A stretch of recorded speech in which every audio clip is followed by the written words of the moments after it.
وہ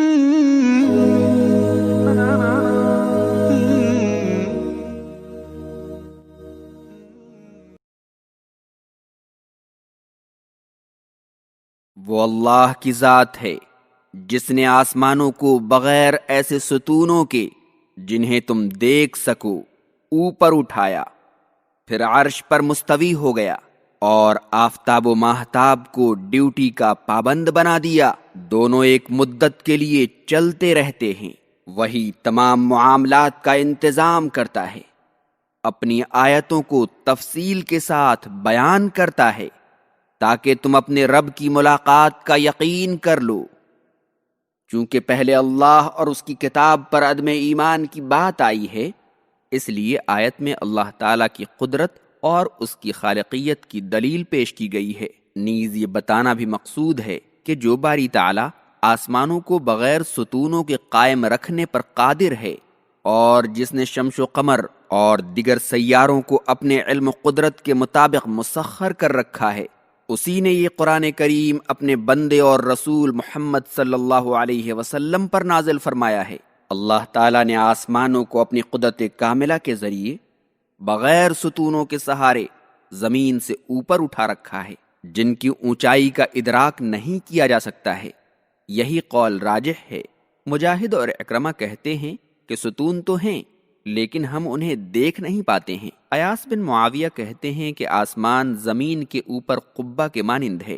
زمین اور اس کی تمام اشیاء کو اپنے احاطے میں لیے ہوئے ہے۔ استویٰ علی العرش کی تفسیر سورۃ الاعراف میں گزر چکی ہے، اور اس بارے میں سلف صالحین کا عقیدہ یہ ہے کہ جب اللہ تعالیٰ نے قرآن کریم میں اپنے لیے استویٰ علی العرش کو ثابت کیا ہے تو اس پر ایمان رکھا جائے، نہ اس کی کوئی کیفیت بیان کی جائے، نہ کسی دوسری شے کے ساتھ تشبیہ دی جائے، اور نہ اس کی تعویل کر کے قرآن میں ثابت لفظ کو بیکار بنا دیا جائے۔ اللہ تعالیٰ نے آفتاب و ماہتاب کو مخلوقات کے منافع اور بندوں کے مصالح و فوائد کے لیے مسخر کر رکھا ہے۔ اللہ کی مرضی سے ایک رائی کے دانے کے برابر بھی ادھر ادھر نہیں کر سکتے ہیں، اور اپنی اسی رفتار پر اللہ کے حکم کے مطابق چلتے رہیں گے یہاں تک کہ دنیا فنا ہو جائے گی اور قیامت برپا ہو جائے گی۔ وہی باری تعالیٰ آسمانوں اور زمین کے تمام امور میں اپنی مرضی اور منشا کے مطابق تصرف کرتا ہے۔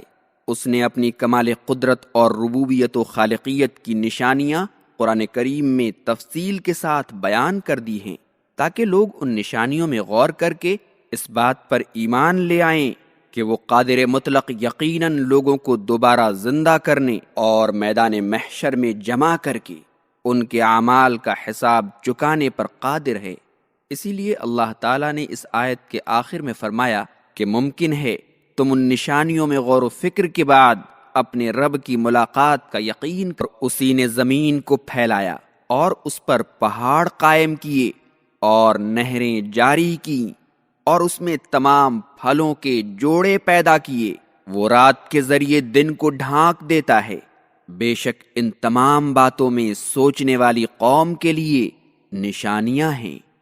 اپنی قدرت و خالقیت اور علم و حکمت کے آسمانی دلائل بیان کرنے کے بعد اللہ تعالیٰ نے اس آیت کریمہ میں انہی حقائق پر زمین اور اس پر پائی جانے والی اشیاء کے ذریعے استدلال کیا ہے۔ اللہ تعالیٰ نے زمین کو طول و عرض میں اتنا پھیلا دیا ہے کہ آدمی کی نگاہ اس کی انتہا کو نہیں پا سکتی ہے، تاکہ انسانوں کے قدم اس پر ٹھہر سکیں اور حیوانات اس پر بآسانی چل پھر سکیں، اور زمین پر بڑے بڑے پہاڑ قائم کر دیے تاکہ زمین اپنی جگہ ثابت رہے،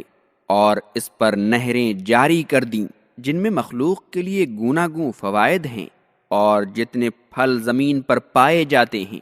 اللہ نے ان سب کی دو دو قسمیں بنائی ہیں، رنگوں یا مزے کے اعتبار سے یا حجم یا کیفیت کے اعتبار سے۔ ہر قسم میں الگ الگ فائدے ہوتے ہیں، اس طرح ہر قسم ایک مستقل نعمت ہوتی ہے۔ فرا کا قول ہے کہ اس سے مراد ہر پھل کا مذکر و مؤنث ہے۔ اللہ تعالیٰ دن کے بعد رات لاتا ہے، اور دن کی روشنی اور سفیدی کے بعد رات کی گھٹا ٹوپ تاریکی آ جاتی ہے، اور جب رات لمبی ہوتی ہے تو سردی کا زمانہ آ جاتا ہے، اور جب دن لمبا ہوتا ہے تو گرمی کا زمانہ آ جاتا ہے، اور دن اور رات دونوں میں سے ایک کے معتدل ہونے سے موسم خزاں آ جاتا ہے اور دوسرے کے معتدل ہونے سے موسم بہار کی آمد ہونے لگتی ہے۔ بے شک زمین کی کشادگی اور اس پر پائی جانے والی مذکورہ اشیاء میں غور و فکر کرنے والوں کے لیے کھلی نشانیاں ہیں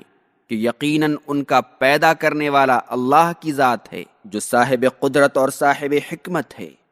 اور جو اپنے بندوں کی جانب سے محبت و بندگی کا مستحق ہے۔ آیت کریمہ میں اس طرف بھی اشارہ ہے کہ جس ذات واحد نے اپنی مخلوق کے لیے ان گنت نعمتیں پیدا کی ہیں،